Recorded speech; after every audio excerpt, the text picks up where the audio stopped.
With 30 bucks to work, I choose this budget gaming mouse, a Shark X3.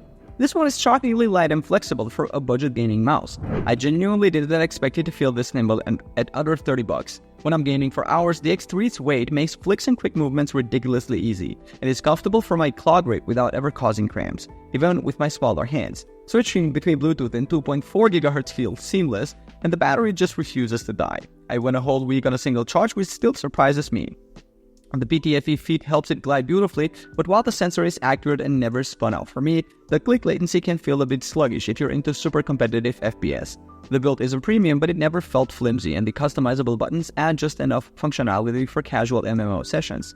If you want ultra light and true wireless versatility for casual play or everyday use, this is hands down the standout at this price. Seriously, it punches above its weight for budget choppers.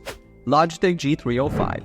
The G305 instantly feels sturdier in the hand. It's got that familiar egg-shaped Logitech build, almost like it was made for all-day gaming and productivity. That legendary hero sensor delivers the goods. Tracking is snappy and smooth, and I found myself hitting clutch headshots in Valorant with zero lag or jitter, even if that click sound is a bit louder than I like. Still, what bugged me was relying on AA batteries. Yes, battery life is epic, but swapping batteries feels ancient compared to built-in rechargeables, and there's no wired fallback or Bluetooth option, which limits its versatility for travel. DPI max is at 12,000, fine for most gamers, but not enough if you're chasing high polling rates or customization. Nevertheless, the G305 works just as well in the office and gaming setups. It's riding as a no-nonsense mouse for anyone who just needs reliability and comfort above fancy extras. If I had 30 bucks, I'd buy the Attack Shark X3. Its super light feel and wireless versatility just make it more fun and flexible for casual gaming and everyday use at this price. If I had 50 bucks to spend, these would be my top budget gaming mice choices. The XR1 Pro. This one completely redefines what you can get for 50 bucks. Honestly, I didn't expect the R1 Pro to feel this light, but at just 48 grams, it absolutely flies across the mousepad and makes flick feels effortless. The shape is compact but very comfortable even in sweaty sessions, and that ice feel coating surprised me in a good way, keeping my grip consistent for long stretches of gaming. In my experience, the build is impressively rigid for a budget mouse, and the clicks are satisfyingly crisp, though not as soft as I hoped. Spamming them in shooters is just fine, but if you're coming from heavier or springier switches, there's a bit of adjustment. Tracking felt as reliable as mice costing $200+, and battery life honestly never got in my way even after multi-day use. The weak spot? Mouse feet. I noticed they feel slower and a bit muddy compared to most others I've tested lately, which is annoying if you demand ultra-smooth glides, but for most, it's a tolerable trade-off. The R1 Pro is best for FPS fans who want pure performance and featherweight agility, and don't mind slightly average feet or clicks for the price. chose M7 Ultra. If you want ultra-light but crave a bit more comfort, the M7 Ultra really nails it. From the first grip, I noticed the large ergonomic shape supports my palm in a way most budget mice never do, and the anti-slip slide really helps in frantic moments. The super glide glass feet are a winner, super smooth, genuinely noticeable versus the R1 Pro, and the overall feel is more refined. The on-rail switches have a crisp rebound and low latency, and when I pushed the mouse in longer gaming marathons, battery life held strong and the shell didn't warm up at all.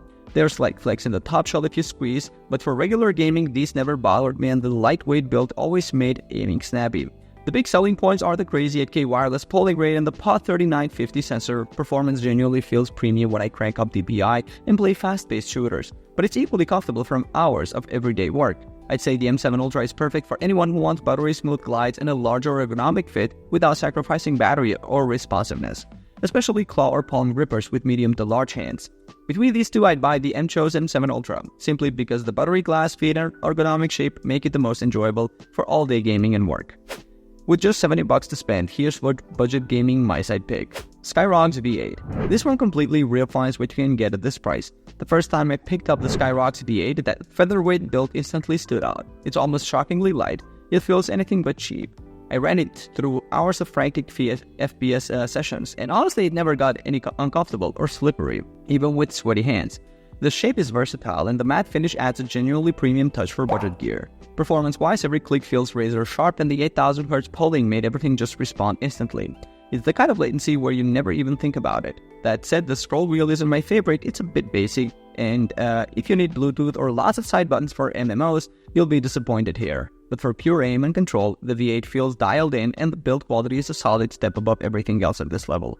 If you're serious about competitive gaming and you want a mouse that keeps up without breaking the bank, this is the one to grab. chose A7 Ultra. What surprised me most was with the chose A7 Ultra was just how good it feels for long sessions. It's so light you almost forget it's there. The clicks are fast and snappy, and the wireless connectivity is clutch if you swap devices a lot. I use it both for work and gaming, and while the sensor performance is genuinely top tier with 8000Hz polling, you sacrifice a bit of build quality for the price.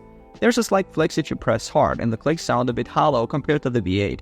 Mouse feet glide alright, but not buttery smooth. For claw or fingertip grip, especially smaller hands, the ergonomic shape feels just right. The battery drains pretty fast if you push it into intense performance mode, but honestly the ultra's performance for Twitch games is phenomenal.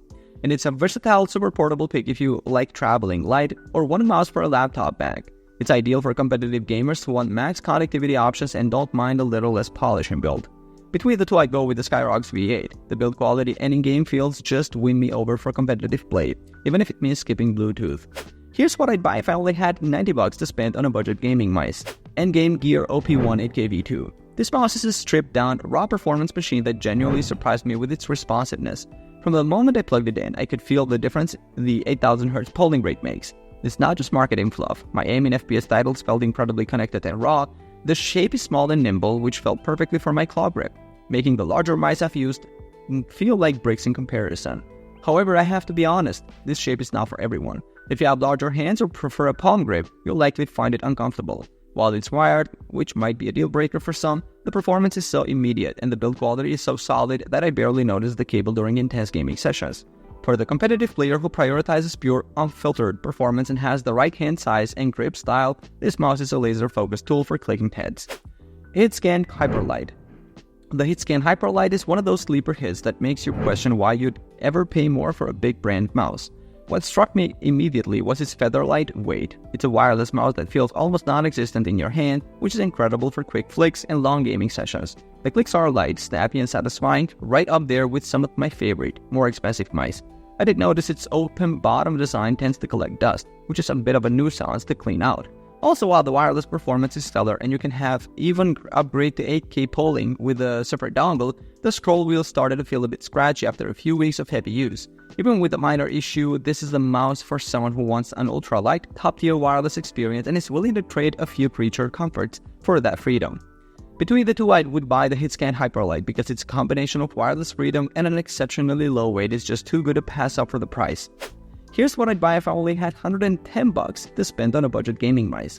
Lamzo Maya X. This is one of those mice that genuinely surprised me with just how much performance you can get for the price. The Lamzo Maya X is ridiculously lightweight at just 47 grams, and in my hand it feels like it almost disappears during fast-paced FPS matches, making quick flicks effortless. I've tested it for hours on end and the grippy coating holds up remarkably well, even with sweaty hands. While the sensor is top tier, delivering flawless tracking even at a wild 8000Hz polling rate. The side buttons could be a bit crispier for my taste. However, the ambidextrous shape is a safe bet for almost any grip style, and I found it incredibly comfortable. Honestly, this mouse is perfect for the competitive player who values a lightweight, agile design and top-of-the-line sensor performance without any unnecessary frills. Razer Death Adder V3 Pro. The Death Adder V3 Pro is a legend for a reason, and this version perfects an already iconic formula. From the moment I gripped it, the ergonomic right-handed shape felt like it was molded for my hand, something few mice get right. At 63 grams, it's not the absolute lightest, but the balance of comfort and are just phenomenal for long gaming sessions. The optical switches deliver some of the most satisfyingly tactile and responsive clicks I've ever felt, which is a huge deal in clutch moments. I was also blown away by the battery life. I used it heavily for a full week before even thinking about reaching for the USB-C charging cable. The only minor drawback is the lack of a dongle storage compartment, which is a small annoyance for travel. This mouse is built for right-handed FPS players who prioritize ergonomic comfort and reliability over chasing the lowest possible weight. Between the two, I would buy the Razer Death Adder V3 Pro because its best-in-class ergonomic shape provides unmatched comfort for long gaming sessions, which for me outweighs the lighter build of the Maya X. Alright guys, thanks for watching. I hope this video helped you pick the best budget gaming mice for you. If you have any questions, drop a comment below. Links to all of these products mentioned in this video will be in the description. Alright, peace out.